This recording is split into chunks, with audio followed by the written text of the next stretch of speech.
The first time he died, I laughed. Not because it was funny, God, no, but because shock does strange things to a man who isn't ready to watch someone bleed out in his arms. The second time he died, I screamed. The third time, I didn't make a sound. I just sat there, cradling him in my arms as if silence could keep death from finding us again. And every single time, without fail, I'd wake up in my apartment in Boston, the pale winter sun leaking through the blinds, and there he'd be, sitting on the edge of my bed, alive, breathing, looking at me with those eyes like nothing had happened. "Bad dream again?" he'd ask, his voice low and rough, like gravel dragged over steel. But they weren't dreams. Not to me. I met him, Sir Kalen, the most un-American way possible. At the edge of a dream where nights fought under burning skies and the world reeked of iron and ash. I'd been falling asleep on the couch after grading papers, my neck bent at some hellish angle, when I opened my eyes and saw him, armor dented, sword dripping with someone's blood, face so heartbreakingly human despite everything. And then he died. Just like that, in my arms. I woke up gasping, convinced it was nothing more than the twisted product of stress and too much caffeine. But the next night, he was there again, alive, talking to me like we'd known each other for years. I thought maybe my brain had decided to give me a recurring character for my insomnia-driven hallucinations. Until one night, the dream ended in fire, and I opened my eyes to find him sitting in my real bedroom. Not dream, not illusion, real. "Why are you here?" I'd asked that first night. My voice had cracked like I was 13 again. "I told you," he'd said almost sheepishly. "I keep waking up here, like it was the most natural thing in the world." It wasn't. Because the way he looked at meth, way his eyes softened and his hand lingered near mine without touching, made my chest ache in ways that weren't normal for two men who'd just met. And every time I closed my eyes, I'd find him again, fighting, bleeding, dying. Boston in winter is unforgiving. Streets smell faintly of exhaust and wet snow. I walk to work with my hands shoved deep in my coat pockets, trying not to think about how my nights have turned into battlefields and my mornings into something worse. The quiet, almost domestic intimacy of a man who doesn't belong to this time, this place, or maybe even this world. Cale doesn't understand traffic lights. He still calls my phone a glass slate. He never asks me why I make him coffee. He just drinks it, grimacing like it's poison but finishing the cup anyway. I'm an omega, something I've never cared to think much about because in this century, it hardly matters unless you're dating an alpha who's actually from this century.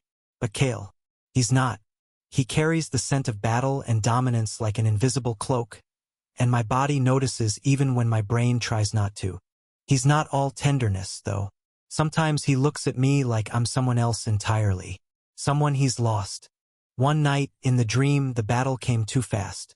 I could barely keep up with what was happening. Shouts, fire, steel against steel, and then Cale was there, grabbing my wrist. "Stay behind me," he growled. The smell of smoke filled my lungs, my eyes burned, and for a heartbeat, I believed this was real. Too real. And then he fell. Again. I woke up with a start, sweat plastering my shirt to my skin, and there he was in my bed, clutching his stomach like the wound had followed him here. "Cale, it's fine," he muttered, but his voice was tight, his jaw clenched. It wasn't fine. Not when I could see the ghost of blood seeping through the fabric of his shirt. I reached out before I could stop myself, pressing my palm against his chest. His heartbeat was there, strong, defiant, but so was the tremor in his breath. "You're not supposed to be here," I whispered. His lips curved in something that wasn't quite a smile. And yet, here I am. The nights that followed blurred into a pattern of impossible reality. I'd see him die, sometimes in battle, sometimes by arrow, sometimes just collapsing after the fight. And then I'd open my eyes and he'd be there, alive but never unscathed. It was like death couldn't decide whether to keep him or return him to me. And somewhere in that endless loop, my fear turned into something else. Something worse. Longing. Because I knew deep down that one day I might wake up and find him gone for good. It was the night the snow wouldn't stop falling that I realized I couldn't take it anymore. Cale had woken with a ragged gasp, his hand clutching mine so hard I thought my bones might crack. His armor was gone, replaced by my oversized hoodie, but the tremor in his body wasn't from the cold.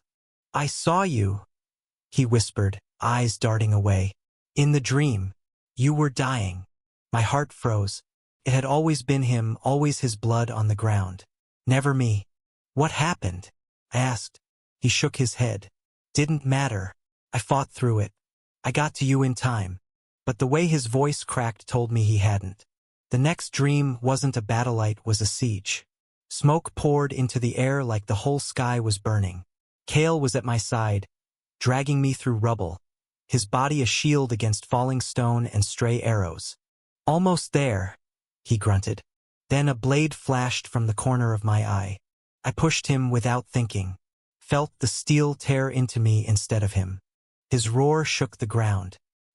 He cut the attacker down in one savage movement, then dropped to his knees beside me, hands fumbling uselessly at the wound. "Why?" His voice broke. "Why would you take it for me?" "Because," I coughed, tasting iron, "I couldn't watch you die again." Everything went black. When I woke, I was in my bed. My real bed. Boston sunlight. But Kale wasn't there. Panic slammed into me. My chest felt hollow, the way it does when a nightmare ends too suddenly. I searched the apartment, calling his name like a madman. Nothing. Hours passed. The winter light faded into the amber glow of street lamps, and still nothing. By midnight, I was shaking so hard I couldn't hold my coffee. I told myself it was fine.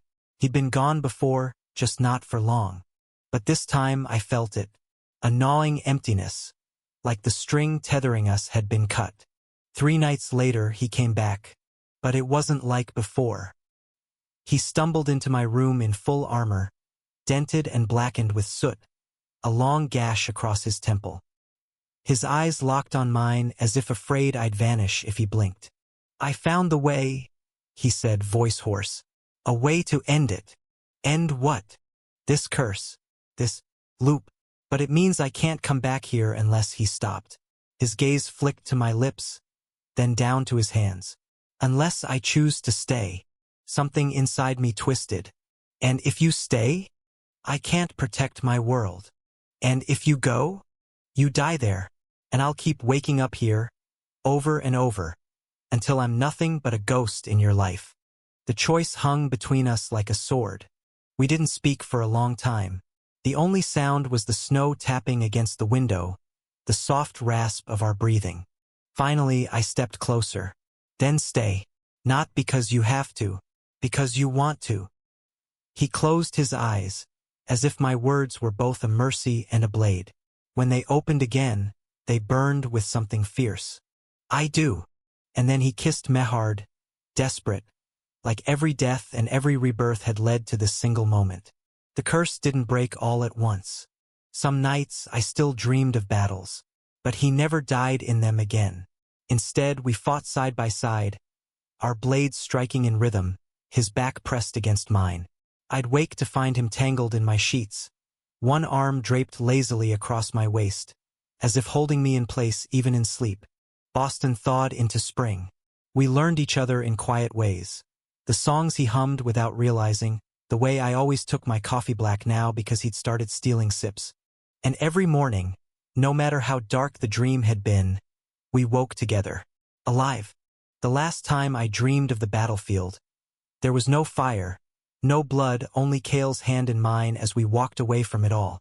I woke to find him already watching me, his hair messy, sunlight warming the sharp planes of his face.